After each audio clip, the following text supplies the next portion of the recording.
কিছু হলে হ্যাক করে, আবার অন্যটা অপব্যবহার করে, তারপরে মানুষকে মেরে ফেলে, এসবই তো আমরা দেখতেছি। আপনার সলিউশন কি? আমাদের সলিউশন যেটা ইস্যু তুলতেছেন, একটা খুবই গুরুত্বপূর্ণ ইস্যু তুলতেছেন, সেটা হলো সোশ্যাল মিডিয়ার ব্যাপারে কথা বলতে। সোশ্যাল মিডিয়ার উপকরণের এটা জবাবদিহিতাতে সোশ্যাল মিডিয়াকে আনতে হবে, কারিগরিকভাবে, সামাজিকভাবে এবং প্রশাসনিকভাবে। আপনার এটা একমত? হ্যাঁ, কি বলুন? সোশ্যাল মিডিয়া খুব খারাপ, এটা অত্যাধিক বেড়ে গেছে, যেটা আমাদের জন্য আমাদের জন্য খুবই অনিরাপদ। এবং আমরা নিজের মানে ব্যক্তিগতভাবে যদি আমরা আগে রাতের কথা চিন্তা করতাম, যে আমরা রাতে বের হয়েছি, আমরা চিন্তা করি কেন বের হইতেছি, আমাদের খুব ভয় লাগে আসলে যে আমরা বের হবো কি হয় আমাদের সামনে। এবং ঢাকাতে যেমন একটা ব্যাখ্যা আছে, একটা আছে প্যাসিভ ব্যাখ্যা। প্যাসিভ ব্যাখ্যা যদি সরাই রাখি, কর্মসংস্থান না হওয়াতে অনেক বেশি এই চুরি বাটপারি বেড়ে গেছে। আর আমাদের এইকে আমরা চাচ্ছি যে আমাদের যদি সরকার গঠন হয়, তাহলে যেন আমরা নিরাপদ একটা সুস্থ সুভাবে থাকতে পারি এবং আমরা রাস্তাঘাটে চলাচলের জন্য আমাদের ভয় না পেতে হয়। কারণ আমরা সবাই মিলে সমাজে একত্রবদ্ধ হয়ে থাকবো, আমাদের পরবর্তী যে সরকার যিনি আসেন, আমাদের সুরক্ষা যেন উনি 100% একজনের নিরাপত্তার বিষয়টি কতখানি গুরুত্ব দিয়ে এসেছে সেটা জিজ্ঞেস করবো। Thank you. ধন্যবাদ। আমি সন্দীপন শুভ, এখন আমি এখন টেলিভিশনে কাজ করছি।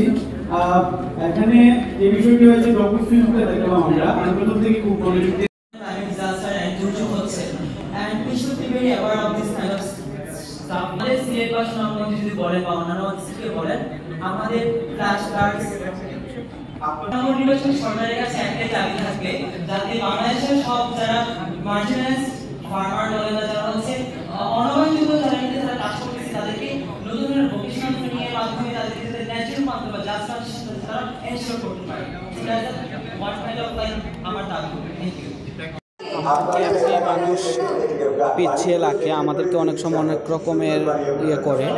তো আমি চাই সামনে যেই সরকারে আসুক না কেন, সরকার যাতে আমাদেরকে একটা নিরাপত্তা দেয় বা একটা ভালো একটা জায়গায় করে। তো আমরা এখানে কিন্তু কথা তুলে ধরতে চেয়েছিলাম, তো সময়ের কারণে স্যার পুরাটা নেয় নাই।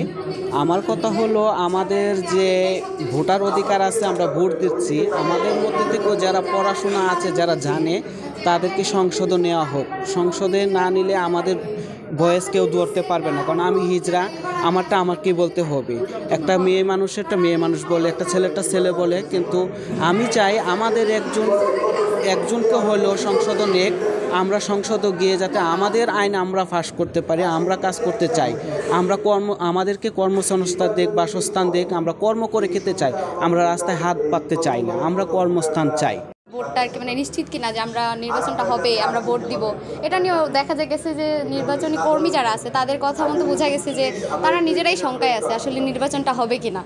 তো আমাদের কাছে এটাই যে যাতে নির্বাচনটা হয় আর আমরা ভোট দিতে পারি সবাই। আর হলো মেয়েদের বিষয়ে যেটা, আমাদের যে মানে কর্মক্ষেত্রে কতটুকু সুযোগ দেওয়া হবে। তো আগে তো আমরা ঠিক আছে মেয়েরা অনেক বেশি সুযোগ সুবিধা পাইছে, এখন এটা পাবে কিনা। প্লাস হলো যে আমি সিলেট সম্পর্কে কথা বলছি যে আমাদের সিলেট অনেক পিছিয়ে আছে সব দিক থেকে। কেন সিলেট পিছিয়ে আছে, সিলেটে কেন কোনো ধরনের সুযোগ সুবিধা বেশি বাড়ছে না কেন?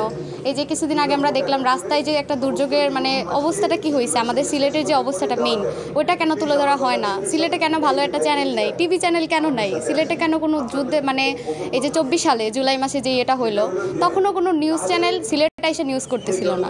এটা আমাদের মানে ছাত্রছাত্রী আমরা যারা ছিলাম অনেক দুর্ভোগের মধ্যে ছিলাম। ফেসবুক ছাড়া আমাদের মানে যে গণমাধ্যম তারা আমাদের ওইভাবে কোনো হেল্প করে নাই, এটাও একটা সমস্যা। আমরা চাই আমাদের এখানে ভালো গণমাধ্যম আসুক। আগামী যে সরকার আসছে তার জন্য নারীদের কর্মসংস্থান বা নারীদের স্বাধীনতার ব্যাপারে কোনো প্রত্যাশা আছে? কারণ আপনারা তো এখনো পুরোপুরি স্বাধীন না।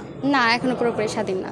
তো আমরা এটাই চাইতেছি যে আমাদেরকে ভবিষ্যতে যেন এরকম যে কর্মসংস্থান যেটা, এটা যেন ছেলেদের পাশাপাশি মেয়েদেরকেও ওই টাইপের একটা সুযোগ সুবিধা দেওয়া হয়, যাতে আমরাও মানে ভবিষ্যতে কিছু একটা করতে পারি, যে শিক্ষিত বেকার যেন না হই পড়াশোনার পাশাপাশি। ঠিক আছে, ধন্যবাদ। এই জিনিসটা আমার ভালো লাগছে, কারণ এখানে অনেকেই হচ্ছে বলেছে যে না ভোট দেওয়ার বিষয়ে, অনেকেই না ভোট দিতে চায়। এখন সেক্ষেত্রে হচ্ছে ওনারা বলেছে যে না ভোট দেওয়াটাকে যেন আইনের আওতায় আনা উচিত, তাদেরকে শাস্তি দেওয়া উচিত। এখন আমি কেন না ভোট দেবো? আমি যদি মনে করি যে ওখানে যে প্রার্থী যারা আছে তারা যোগ্য না, সেক্ষেত্রে আমি না ভোটটাকে বেছে নেব। তাহলে আমি মনে করি আগে আপনার নিশ্চিত করা উচিত প্রার্থীর যোগ্যতা। তো যোগ্য প্রার্থী যদি ক্ষমতায় আসে বা নির্বাচনে আসে, আমি তখন নিজ থেকেই ভোট দেবো। এখন যদি প্রার্থী যোগ্য না হয়, আমি অবশ্যই না ভোটটাকে বেছে নেব। তাই আমি মনে করি যে আমাদের যারা সামনে নির্বাচন করবে, যারা হচ্ছে রাজনীতিতে আসছেন, আমাদের যে লিডাররা আসবেন, তারা যেন অবশ্যই ওরকম যোগ্য হন যাতে আমরা সবাই ভোট দিতে চাই। ভেরি গুড, এখন দেখেন হাততালি সংগ্রামও হয়ে যাচ্ছে। Very good, very good. আর কিছু